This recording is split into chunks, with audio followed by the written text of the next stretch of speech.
This question is obviously testing punctuation. And one thing I'll say before I even get into it is I'm a little nervous about choices A and B. A semicolon is used when we want to connect two complete sentences.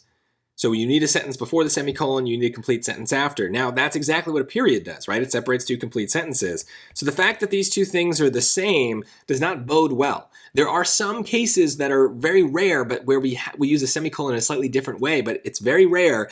And so right from the start, you're probably not going to end up picking A or B because they really are kind of just saying the same thing. So it probably is going to come down to the comma, but let's take a look. Let's be safe and make sure. Beatrix Potter is perhaps best known for writing and illustrating children's books such as The Tale of Peter Rabbit, but she also dedicated herself to mycology, the study of fungi, producing more than 350 paintings of the fungal species she observed in nature and submitting her research on spore germination to the Linnaean Society of London. Ooh, it's a long sentence. So here's what I notice. The sentence really doesn't get going until right here. She also dedicated herself to mycology.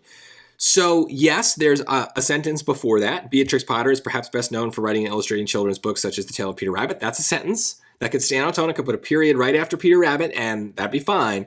But the word but is a conjunction in this case, and it's allowing me to connect two sentences because I just kind of blocked it out, but there's a comma right next to it. So it's a comma plus a conjunction lets us join two complete sentences without having a run-on sentence. So the second sentence is more important to me because it's almost like the word but is kind of resetting the clock. So the second sentence is going to affect the punctuation in the choices. She also dedicated herself to mycology. That's a sentence, again, could start with a capital S and with a period after mycology. So then we have a comma here that's adding something on. The study of fungi. So what is that piece doing? That's an interruption. Ooh, this is tricky. This is really tricky. So I'm going to use the highlighter actually. Let's use yellow. The study of fungi. So that yellow part is a definition of mycology. So it's defining that. But we don't need that definition. Let's say you knew or your readers knew what mycology was. Then you wouldn't need to include that because maybe you mentioned it somewhere else or whatever.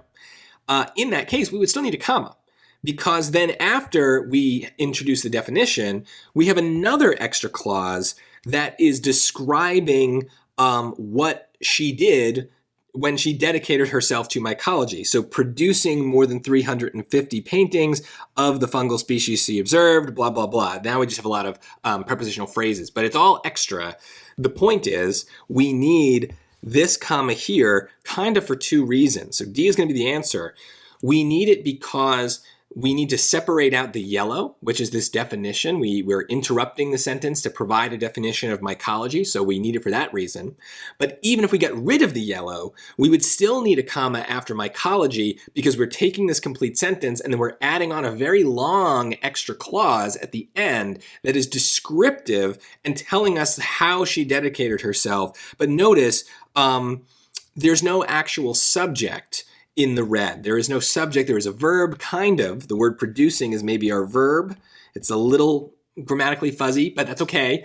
You don't need to memorize every single grammar idea, but we just need to understand the concept of what constitutes a sentence. And notice here, it never says who was producing these paintings, right? Because that part, the who, is Beatrix Potter. She is mentioned in the previous sentence. So we're kind of piggybacking off of that subject, and because we're stealing that subject, we don't have a complete sentence in the red, so that cannot stand alone. It needs to be attached with a comma. So it's a lot. I'm giving you a lot of detail here. Maybe you would have just kind of intuitively known that D is right anyway, but as I always say, it's much more important on the SAT to understand the rules because the SAT finds these places where maybe your instincts don't line up with the rule. And so we really want to know the rule to be very confident that we have the right answer. We're following rules, not just our gut.